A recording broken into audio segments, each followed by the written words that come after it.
Hello everyone, my name is the Paparai, and I'll be your guide today on the 960 item level Abyssal Dungeon called Aleric Shrine. Well, first things first, remember, purple flowers, make sure you press G. Also, oxygen, stand on it for 2 to 3 seconds to get your oxygen back because you're going to need it for the first part. Okay, so for our first boss, we're going to be fighting either this giant shark boyo or you're going to be fighting this purple chick. Either way, you're going to want to keep fighting them and waiting till you see this message pop up right there. That is where our first mechanic is going to start popping up. Well, our main mechanic, I should say.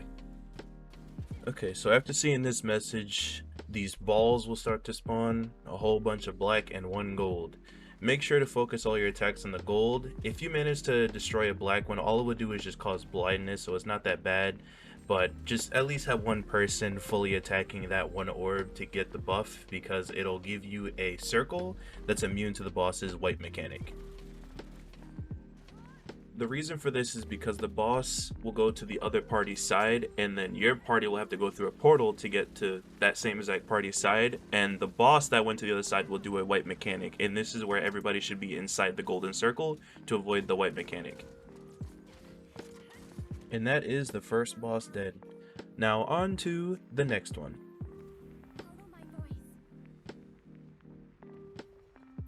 And now onwards to the second boss, and believe it or not, no more oxygen mechanic. Pretty much the second boss is the easiest out of the 3. All he does is just slam his hands on the ground and everybody gets a red circle.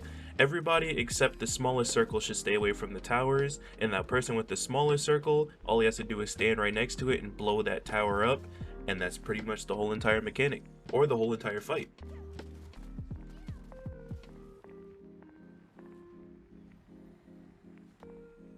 Okay, so I don't know why the game does this, but I would recommend wiping at the start of the third boss because you need to set up certain positions right before you go into the fight, so I'd recommend doing that. Okay, so this is where your cardinal positions need to come back in. So you're going to have north, northeast, east, 2 south, 1 west, northwest, and 1 person in the middle. So it's going to be set up something like this. So our first main people killer mechanic is the imprisonment yet again, so please make sure you break out your teammates because the boss will insta-kill them. No matter who you are, he will insta-kill you. Okay, so this is where one of the boss's main white mechanic pops up. It's a gigantic stagger check, so make sure you're using whirlwind grenades, and also make sure you're using every single stagger ability that you have on deck because this is a very tight stagger check. Also, right after that, you want to destroy every single golden orb that you see. The small ones, just take care of them with 1 or 2 abilities, you're good to go. The big one, you want to use your stagger abilities on it as well to knock it down. Do not let it get to the center because it'll power up the boss and it'll wipe everybody. Right after that, destroy every single orb that you see and the boss will get staggered.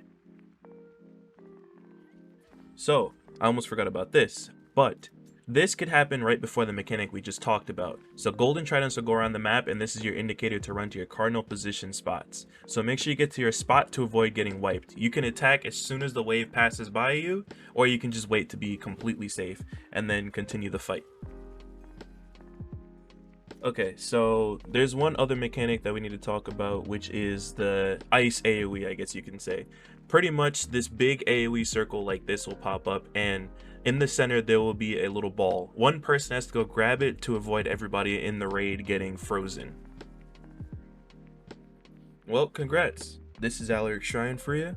I really hope you liked the video. I hope it was very informative, very easy to understand, because for me, it took me 2 hours the first time I did this just to beat it because my raid group was garbage at explaining everything about all the mechanics. So yeah, don't be like me and having to deal with 2 hours of fighting this goddamn boss that literally took me, I don't even know, like 30 minutes to beat on my second time.